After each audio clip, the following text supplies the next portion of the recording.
الحمد لله والصلاة والسلام على سيدنا محمد وعلى آله وأصحابه أجمعين. الحمد لله والصلاة والسلام على سيدنا محمد وعلى آله وأصحابه أجمعين. أما بعد فأعوذ بالله من الشيطان الرجيم. بسم الله الرحمن الرحيم.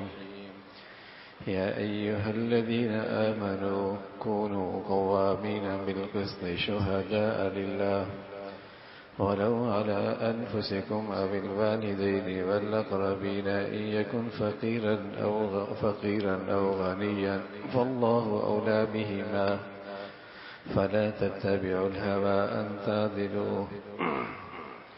صدق الله العظيم.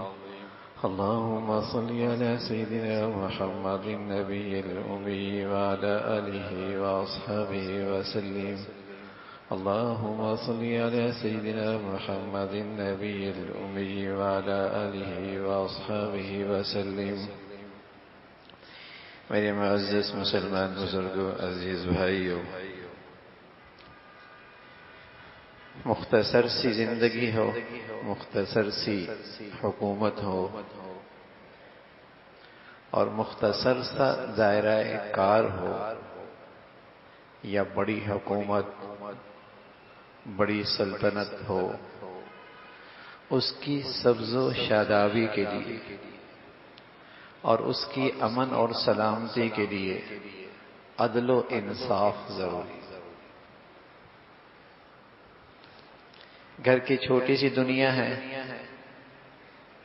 اور چھوٹی سی سلطنت ہے، اس گھر کی زندگی سے انصاف اٹھ جائے، عدل نہ رہے، اس گھر کا وجود خطرے میں، اس گھر کی سلامتی خطرے میں ہے. آپس کے رشتے ہوں، آپس کی زندگی ہو، آپس کا محبت کی فضا ہو، آپس کا اعتماد ہو، عدل و انصاف نہیں، سب خطرے. کسی مملکت میں، کسی ملک میں انصاف نہ ہو، سماجی انصاف، قومی انصاف نہ ہو، تو لوگوں کا اپنی ریاست پر اعتماد ختم ہو جاتا، اس کی اپنے ملک سے وابستگی، تعلق، رشتہ کمزور ہو جاتا. کیا کرنا ہے اس ملک کا جو مجھے انصاف ہی نہیں ملتا، یہ جملہ آتا ہے. میں عرض کر رہا ہوں، ایک باپ اپنے بیٹوں میں انصاف نہ کرے، ایک شوہر اپنی بیوی کے ساتھ انصاف نہ کرے، ایک چھوٹی سی چار دیواری کے اندر انصاف نہ ہو، تو اس گھر کا وجود خطرے میں.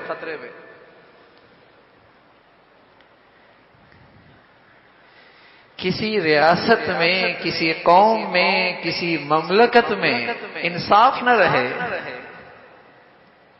اس کا وجود خطرے میں آ جاتا ہے. کسی قوم کی اور کسی ملک کی بقا اور تحفظ کے لیے جو سب سے زیادہ ضروری چیز ہے وہ عدل و انصاف. اور مذہب اسلام میں اصلاح، عدل کی اور انصاف کی کیا اہمیت ہے. رسول اللہ صلی اللہ علیہ وسلم فرمایا کرتے تھے، سبعۃ یظلهم اللہ فی ظلہ یوم لا ظل الا ظلہ، امام عادل.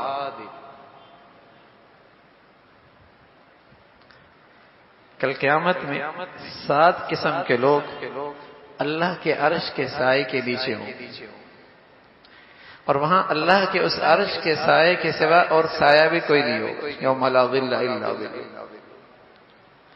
ان 7 میں سے جس کا تذکرہ آپ علیہ الصلوۃ والسلام نے سب سے پہلے فرمایا، امام عادل، عادل بادشاہ، عادل بادشاہ. کسی ملک میں عدل کا نظام ہے، عدل و انصاف رعایا کو میسر ہے تو یہ اللہ کی طرف سے انعام اور یہ اللہ کی طرف سے رحمت کا سایہ، اور کسی قوم پر ظالم مسلط ہیں یہ اللہ کا عذاب ہے جو اس قوم کی بدعمالیوں کی وجہ سے ان پہ نازل ہو رہا ہے۔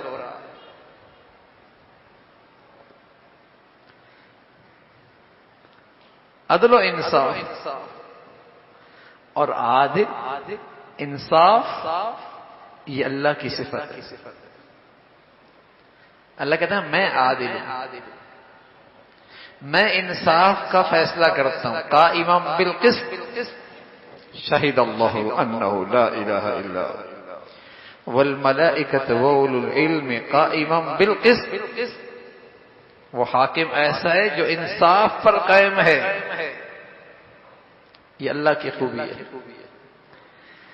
اور دنیا میں جس شخص کی زندگی میں یہ عدل آ جائے اس نے اپنے اندر اللہ کی خوبی لے لی، جیسے اللہ کی صفت ہے رحمت، ایسی اللہ کی صفت عدل بھی ہے، انصاف۔ اللہ تعالیٰ انصاف کرتا ہے۔ اللہ تعالیٰ نے اہل ایمان کو ہدایت فرمائی ہے، عدل و انصاف، اور اس حکم میں اتنی باریکیوں کا لحاظ رکھا ہے کہ عقل حیران ہوتی ہے۔ عدل و انصاف کی تلقین فرمائی، اور اس ہدایت میں عرض کر رہا ہوں اس قدر باریکیوں کا لحاظ رکھا کہ عقل حیران ہوتی ہے۔ یا ایھا الذین آمنوا کونوا قوامین بالقسط شہداء للہ ولو علی انفسکم او الوالدین والاقربین ان یکن غنیا او فقیرا فاللہ اولی بہما۔ ایمان والو انصاف پہ کھڑے رہو، اللہ کی خاطر گواہی۔ اور اس انصاف سے اگرچہ تمہارا ذاتی نقصان ہو، تمہارے والدین کا نقصان ہو، تمہاری اولاد کا نقصان ہو، تمہارے رشتہ داروں کا نقصان ہو، یہ سارا نقصان تو برداشت کر لو، لیکن جانبداری کا مظاہرہ نہ کرنا، عدل و انصاف کا دامن نہ چھوڑنا۔ بڑے بڑے انصاف کے دعوے دار جب بات قرابت کی آتی ہے اور جب بات اپنی ذاتی مفادات کی آتی ہے تو عدل و انصاف کو بالائے طاق رکھ دیتا ہے۔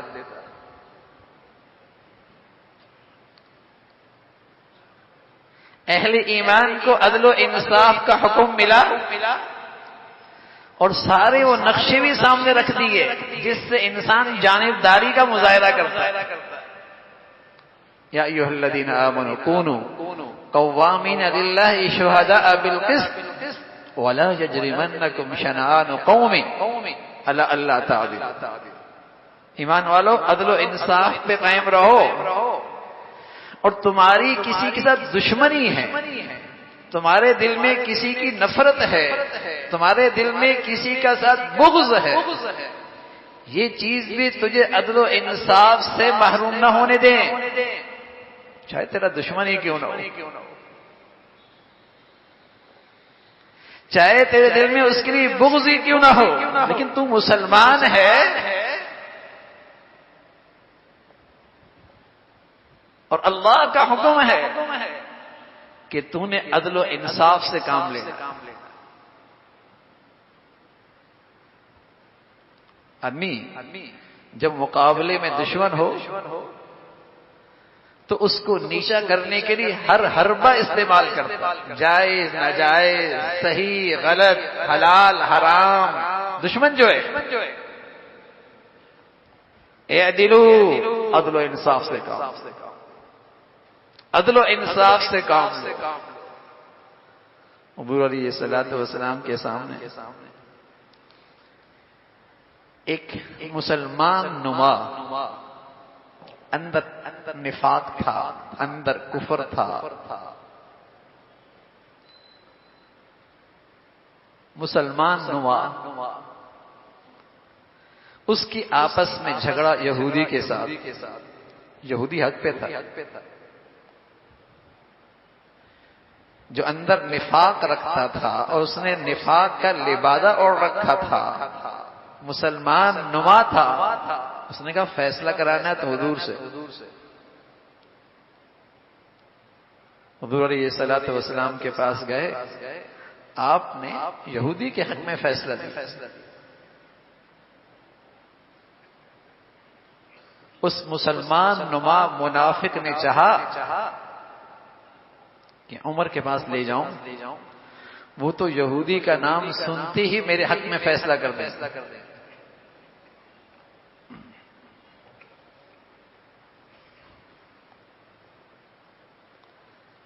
قرآن میں کئی ساری آیتیں ہیں کہ یہودیوں کی سازشوں سے اور ان کی مکاری سے مسلمانوں کو محفوظ رہنا چاہیے، وہ اپنی جگہ، لیکن معاملہ عدل و انصاف کا ہے.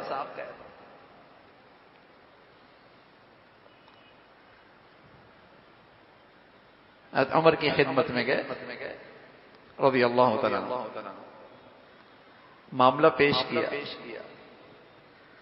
عمر کچھ کہنے لگے تو اس یہودی نے کہا عمر ایک بات سن، فیصلہ کرنے سے پہلے ایک بات اور بھی عرض کر دوں کہ تمہارے پیغمبر نے فیصلہ میرے حق میں کر دیا ہے.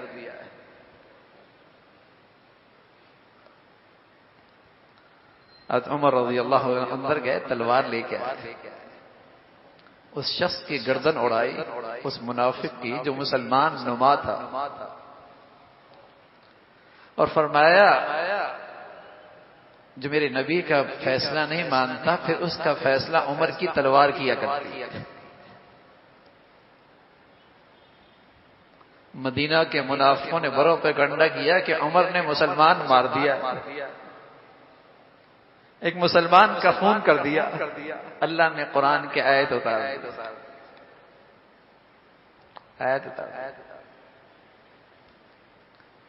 یہودی کے حق میں فیصلہ ہے، فرمایا یہی حق پہ تھا. یہ مسلمان نما حقیقت میں منافق تھا، مسلمان تو ہے ہی نہیں اور نہ حق پہ تھا.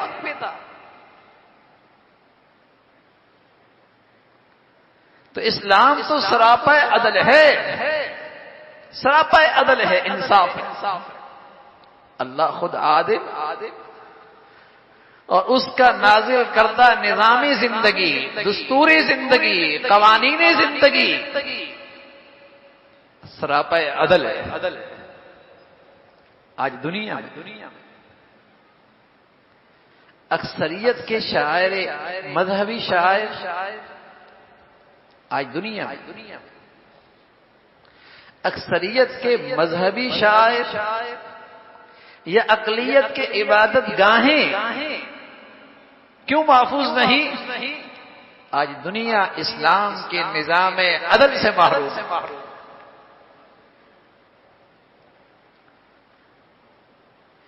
مسلمانوں کے شاعر ہوں یا اقلیتوں کی عبادت گاہیں ہوں،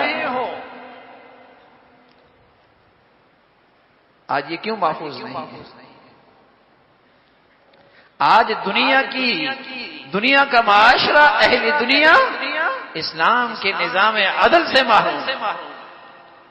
نظام عدل تو ایسا ہے جہاں ہر ایک کو تحفظ حاصل ہے. اسلام تو نام ہی سراپا امن ہے، اس لیے کہ وہ سراپا عدل ہے. جہاں عدل و انصاف ہے وہاں امن ہے، جہاں عدل و انصاف ہے وہاں ہمدردی اور خیرخواہی ہے. دنیا کے کسی مذہب میں اسلام جیسی رواداری اور انسانی ہمدردی کا تصور نہیں، لیکن اوپر سے لے کر نیچے تک عدل کا نظام ہے کا.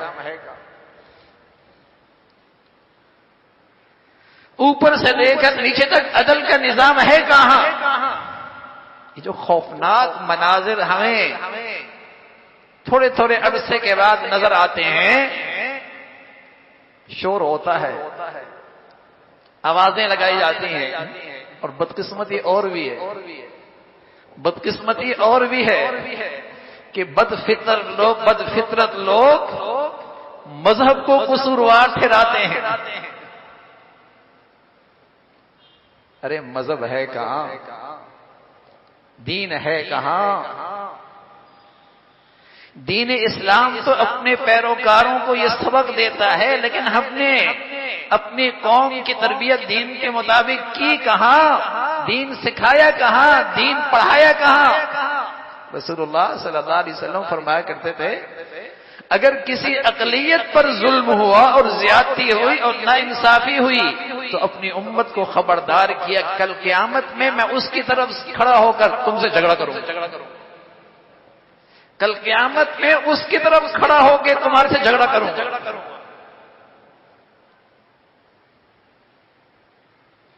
اسلام تو اپنے پیروکاروں کو یہ تلقین کرتا ہے،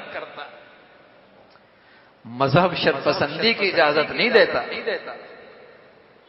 کسی کی عبادت گاہوں پہ حملے کی اجازت نہیں دیتا، لیکن عدل و انصاف ہوگا تو اکثریت کی بھی تو شعائر محفوظ ہوں گے، قرآن محفوظ ہوگا، اسلامی شعائر محفوظ ہوں گے، دینی شعائر محفوظ ہوں گے، پھر اقلیت کی بھی عبادت گاہیں محفوظ ہوں گی۔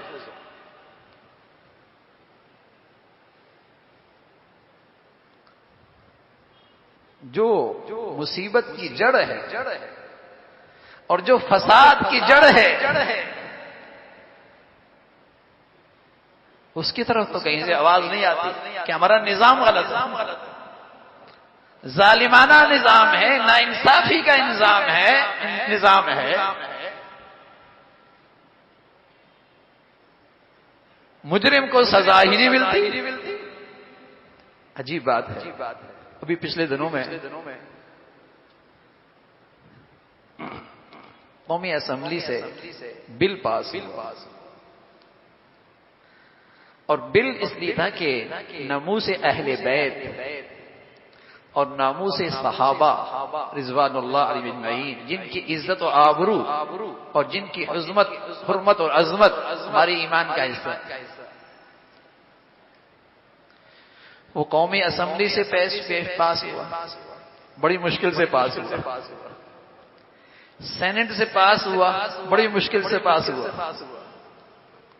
لیکن اب صدر صاحب کے پاس پڑا ہوا ہے، 10 بلوں پر دستخط ہو گئے، اس پہ دستخط نہیں ہو رہے۔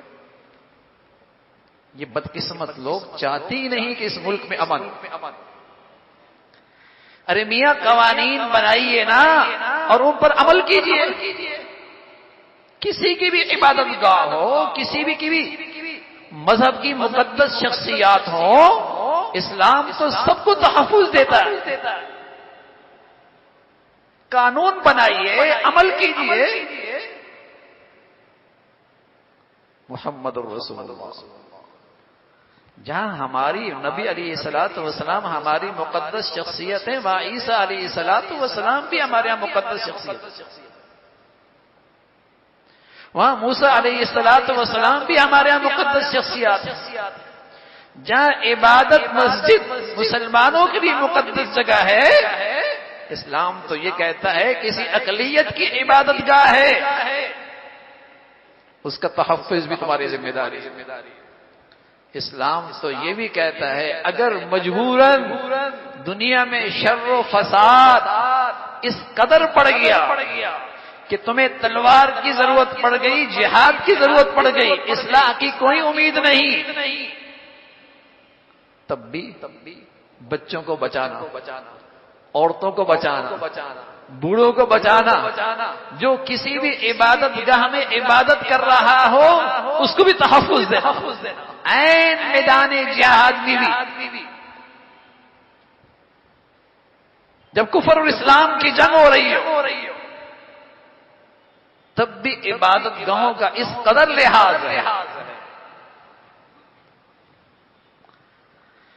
لیکن ہم نے اپنی قوم کی تربیت اپنے دین کے مطابق کی نہیں۔ ہم تو اس دین کو اور مذہب کو اپنی ترقی میں رکاوٹ سمجھتے ہیں نا، عقلوں پہ پردے آ چکے۔ ہم تو اسلام کی اس عادلہ نظام کو اپنے لیے رکاوٹ سمجھتے ہیں نا،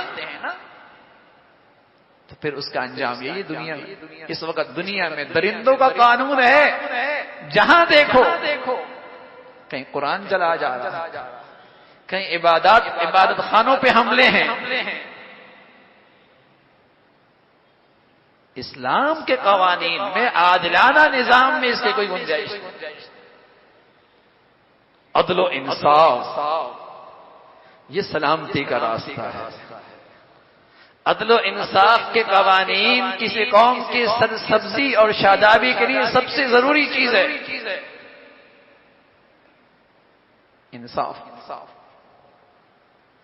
اپنا ہے، بیگانہ ہے، تمہارا ہم مذہب ہے، غیر ہے، تمہاری زبان کا ہے، دوسری زبان کا ہے، غریب ہے، امیر ہے، عدل انصاف،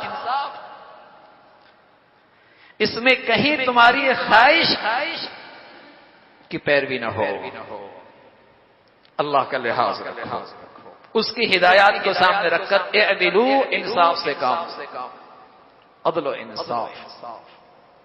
اور میرے عزیزو، ہم میں سے ہر شخص اپنے دائرہ کار میں بھی عدل و انصاف پر اپنی زندگی لے کے آئے۔ ایک شخص آیا حضور علیہ السلام کی خدمت میں، کہنے لگا یا رسول اللہ، احب ان اکون اعدل الناس، احب ان اکون اعدل الناس، میں سب سے زیادہ عدل و انصاف کی زندگی گزارنا چاہتا ہوں۔ احب ان اکون اعدل الناس، پیارے رسول صلی اللہ علیہ وسلم نے فرمایا احب للناس ما تحب لنفسک تکن اعدل الناس، جو اپنے لیے پسند کرتا ہے، جو رویہ، جو انداز اپنے لیے تجھے پسند ہے، وہی اپنے بھائی کے لیے پسند ہے۔ بتائیے نا، اگر یہ عدل و انصاف ہماری چھوٹی سی دنیا میں بھی ہو جائے تو محبتیں پروان چڑھیں، اتفاق اور اتحاد کی خوشبو آئے گی، باہمی ہمدردی کے جذبات ابھریں گے، اور یہ عدل و انصاف معاشرے میں آ جائے، مملکت میں آ جائے، پوری قوم پہ آ جائے تو یہ سایہ رحمت ہے۔ اس سے قوم جہاں باہمی اتفاق سے جڑتی ہے، وہاں قوم اپنے ملک کی بھی وفادار اور اپنے ملک سے بھی اس کا گہرا رشتہ اور تعلق بنتا ہے۔ تو ہماری سب سے بڑی ضرورت عدل و انصاف ہے۔ ہم اپنی نجی زندگی میں بھی اور اپنی گھریلو زندگی میں بھی اور اپنے دفاتر کی زندگی میں بھی عدل و انصاف ہو، اور دعا بھی کریں اللہ رب العزت ہمیں اسلام کا عادلانہ نظام دے اور عادلانہ زندگی عطا فرمائے، تاکہ ہم ہر اس قسم کے فتن و فساد سے اور شر سے محفوظ ہوں۔ اللہ تعالی عمل کی توفیق نصیب فرمائے۔ آخر دعوانا الحمدللہ رب العالمین۔